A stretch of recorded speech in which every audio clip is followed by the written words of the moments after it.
I don't think I was aware that this was a phenomenon at the time.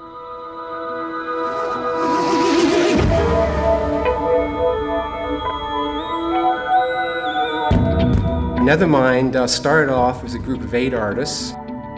We had 4 shows over a period of 5 years. From 1991 was our first show, 1995 was our last show.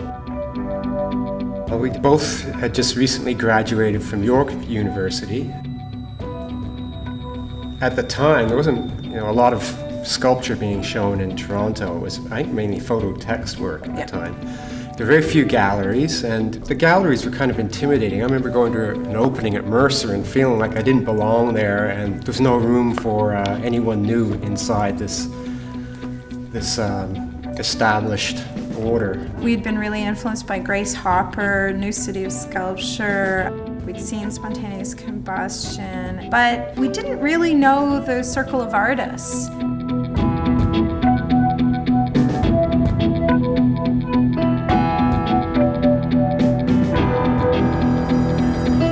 Roundup had started getting really big, so we gathered together a small group of friends and got a space donated at 401 Richmond, and that kind of led us to realize that we could do it ourselves. Both of us were studio assistants for Renee Van Elm and Judith Schwartz. I think it was Renee who said, why don't you include some senior artists? And then we immediately thought of Reinhard Reitzenstein and Tom Dean, were really important to how we conceived of our work.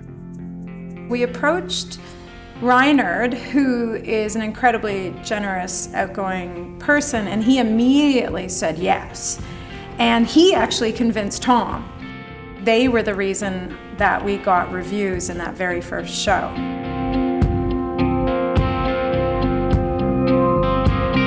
Session was wonderful for us because it opened up spaces.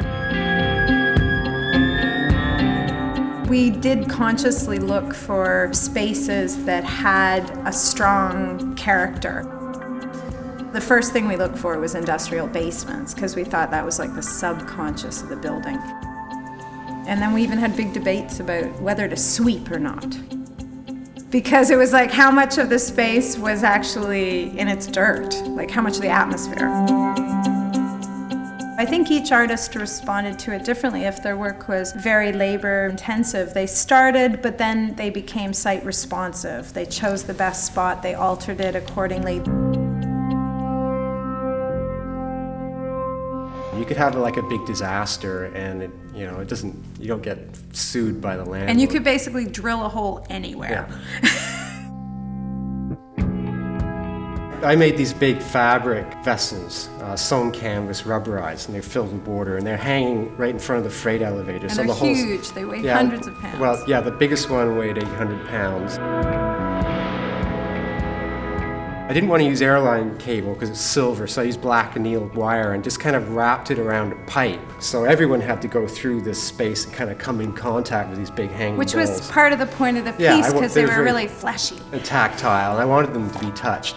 But through all that moving, I guess the pipe acted kind of like a pulley, and it started to unravel the wire. So the medium-sized ball kind of dropped, hit the ground, it kind of flopped over and went glug, glug, glug, glug, and all the water ran down the freight elevator. But luckily, a couple of people had their wits about them, kind of grabbed the neck and held it up, and I went and got a ladder and just kind of wired it up so it was kind of sitting on the floor in a lump. The third NetherMind show, the posters became so popular for people to steal that we had to keep repostering. They were on tar paper done with spray paint and a stencil.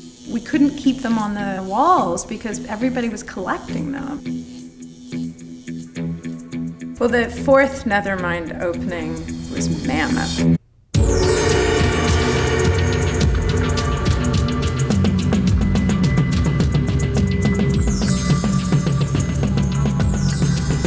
There's no expectations about how you're supposed to react to these artworks. And you'd wander through the space and actually have to go and look for the artworks amongst the space. So I think it became very interactive for the viewer. The way that, the collective structures how we established it. It's easy to invite new people, but it's hard to fire people. It seemed kind of nasty to have a meeting and say, who votes that person gets kicked out? And once all of us had 4 shows on the go each year beyond the collective, it got harder and harder.